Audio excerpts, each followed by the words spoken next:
We all know the big stories, the flags, the speeches, the victories. But what about the battles that never make it to the news? The nights when soldiers weren't fighting an enemy, they were fighting cold, hunger, and their own breaking point. Tonight, we're not just talking about USA versus Russia. We're talking about the human beings trapped in between.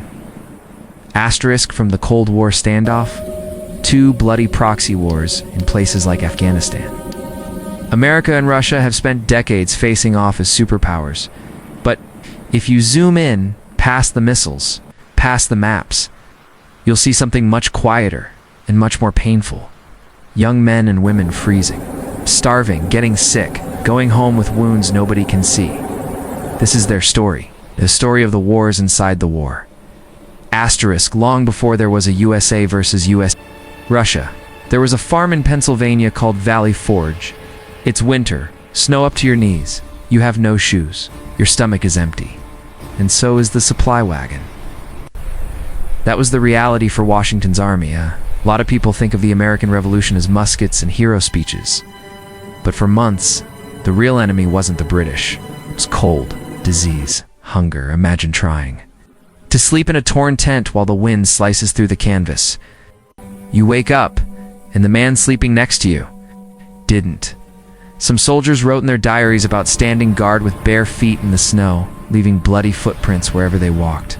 Yet somehow they stayed, not because they were superhuman, but because turning back felt worse than moving forward. Asterisk, now fast forward 100 years.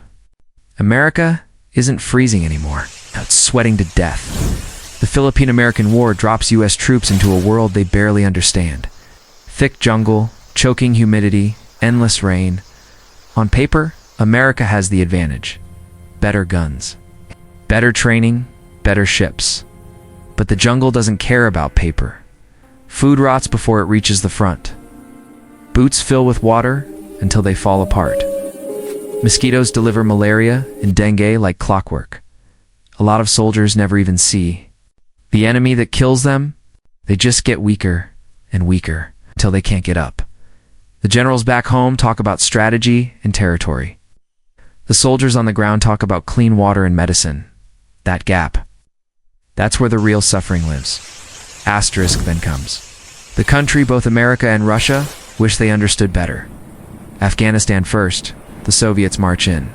Tanks, helicopters, confidence. They expect a quick win. Instead, they get ambushed in valleys, stranded in snow, cut off in those endless mountains. One Soviet veteran later said, "We weren't fighting an army, we were fighting the land, fast." Forward again. Now it's U.S. troops in almost the same valleys, using different uniforms and different flags, but facing the same unforgiving terrain, dust storms that blind you, roads that suddenly aren't roads anymore. Supply convoys turn into targets. Soldiers wait days for parts, fuel, backup that sometimes never comes. When you put the footage side by side, Soviet soldiers in the 1980s, U.S. soldiers in the 2000s, it's almost like watching history copy-paste itself. 2 superpowers. Same mountains, same broken expectations, different flags, same tired eyes. Asterisk, of course, when people think USA versus Russia, they usually think of the Cold War, the nuclear standoff. 2 giant countries pointing world-ending weapons at each other, hoping the other side never makes a mistake. Here's the scary part. They almost did. More than once. In one case, a computer in the Soviet Union showed what looked like American missiles incoming. System said, "Attack detected." The man watching that screen had a choice. Believe the machine, or believe his gut. He chose to wait. He was right. It was a false alarm. In another moment, whose radar misread a signal and thought thousands of enemy missiles were on the way. Think about that. You're sitting in a bunker. You get told, this might be the end of the world. You have to decide what to do in the next few minutes. These aren't movie scenes. These were real people under insane pressure. The headlines say, the Cold War never went hot. But inside those bunkers, inside those people, it was burning. Asterisk now. Here's a war almost nobody wants to talk about. The one that starts after the shooting stops. whether it's American soldiers coming home from Vietnam, Iraq, or Afghanistan, or Soviet soldiers returning from Afghanistan. In the 80s, the pattern is painfully familiar. Nightmares, sudden panic over small sounds, feeling nothing, or feeling too much. For a long time, people called it shell shock or combat fatigue. It was treated like weakness. Toughen up. Move on. But you can't just move on from seeing your friends die, or from wondering why.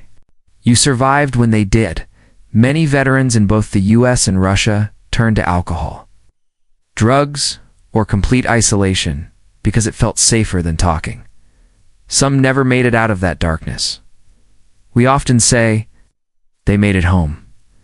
But the truth is, part of them stayed over there, and a part of the war came back with them. Asterisk. So, what do we do with all of this? Why tell these stories? Because when we only look at maps and missiles, we forget that every USA versus Russia headline has real people underneath it. Cold, hungry, confused, terrified. Some wore American uniforms. Some wore Soviet ones. All of them bled the same color. The politicians argue about strategy. The soldiers carry the weight of those arguments on their backs and in their minds. If we really care about history, and if we really care about the future, we can't just remember the battles that were won. We have to remember the people who almost broke and kept going anyway. So next time you hear USA versus Russia, don't just picture tanks and nukes, picture the young soldier. In the snow at Valley Forge, the exhausted Marine in an Afghan valley, the veteran sitting alone in a quiet room fighting a war no one else can see. Their stories deserve more than a footnote. They deserve to be heard. If this moved you, learn more. Support veteran organizations. Never forget the biggest. Cost of war is almost never written on the treaty. It's written on the people.